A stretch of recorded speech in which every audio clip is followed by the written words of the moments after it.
तर मित्रांनो नमस्कार, मी तुमचा मित्र संदीप आणि ट्रॅव्हलर्स अँड या चॅनलवर तुमचं सर्वांचं स्वागत करतो। मित्रांनो, एका ठिकाणावरून दुसऱ्या ठिकाणावर समुद्र मार्गाने जाण्यासाठी तुम्ही कधी बोटीने प्रवास केलाय का, तेही तुमच्या गाडीसोबत?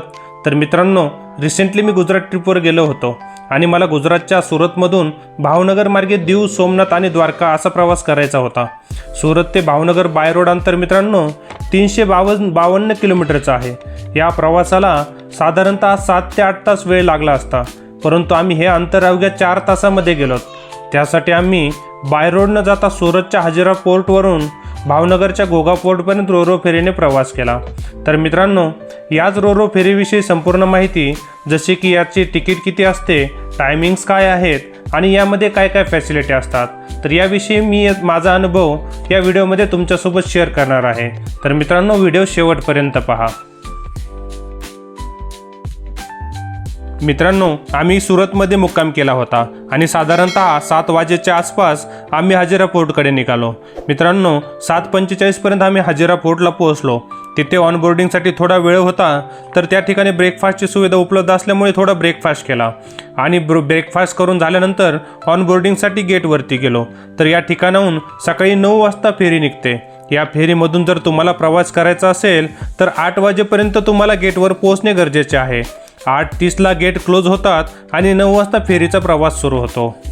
यावेळेस प्रवासामध्ये आम्ही आमची हॅरियर कार नेली होती आणि ती हॅरियर कार आम्ही सुद्धा शिपमध्ये पार्क केली आणि शिपच्या वरच्या भागामध्ये गेलो। वरती शिपच्या लॉन्ज एरिया आणि तेथील नजारे पाहून एखाद्या लक्झरी क्रूजचा फील आल्याशिवाय राहत नाही। या फेरीमध्ये एक मोठी कॅन्टीन सुद्धा आहे। यामध्ये बसून तुम्ही ब्रेकफास्ट आणि ड्रिंक्सचा मनसोक्त आनंद घेऊ शकता।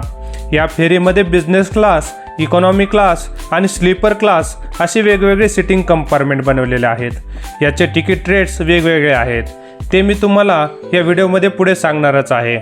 मित्रांनो, इकॉनॉमी क्लास आणि बिझनेस क्लास सिटिंगमध्ये फारसा काही फरक मला जाणवला नाही। इकॉनॉमी क्लासमध्ये according to business class seats थोडे जास्त असतात, बाकी सिटिंग कम्फर्ट दोन्हीचाही सेम आहे।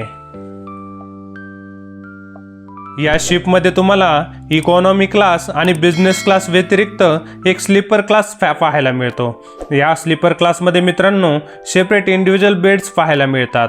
त्यामध्ये तुम्ही आरामात झोपून या बोटीतून प्रवास करू शकता आणि जशी जशी बोट पुढे जाते मित्रांनो, तर त्यावेळेस बोटच्या वरच्या भागामध्ये बनलेल्या अप्पर डेक्सवर जाण्यासाठी गेट्स ओपन केले जातात। सर्व प्रवासी आपल्या इकॉनॉमी क्लास, बिझनेस क्लास आणि स्लीपर क्लास सोडून या फेरीच्या डेस्कवर जाण्यासाठी खूप उत्साहित असतात, कारण ह्या फेरीची असली मजा घ्यायची असेल तर या अप्पर डेस्कवरच आहे। कारण अप्पर डेस्कवरून जे नजारे पाहायला मिळतात तो क्षण एक अविस्मरणीय बनून जातो। सर्वदूर पसरलेले समुद्राचे निळेशार पाणी, थंडगार वारा आणि जहाजाच्या गतीमुळे निर्माण होणाऱ्या लाटांवर झेपावणारे पक्षी पाहण्यात एक वेगळाच आनंद प्राप्त होतो। जर तुम्हाला देखील हा ॲडव्हेंचरने भरपूर असा प्रवास अनुभवायचा असेल तर तुम्ही सुद्धा रोरो फेरीची सफर एकदा नक्की करा। या फेरीमध्ये प्रवास करण्यासाठी इकॉनॉमी क्लास तिकीट 800 रुपये पर पर्सन, बिझनेस क्लासचे तिकीट 900 रुपये पर पर्सन, तसेच स्लीपर क्लासचे देखील 900 रुपये पर पर्सन असे तिकीट आहे। जर तुम्ही 4 व्हीलर घेऊन प्रवास करत असाल तर गाडीचे एक्स्ट्रा 1400 रुपये तुम्हाला द्यावे लागतील। तिकीट तुम्ही त्यांच्या ऑफिशियल digiferi.com या वेबसाईटवरून ऑनलाईन बुक करू शकता। तर मित्रांनो, सकाळी 9 वाजता निघालेली फेरी फायनली 1 वाजता तुम्हाला घोगा पोर्ट येथे ड्रॉप करते।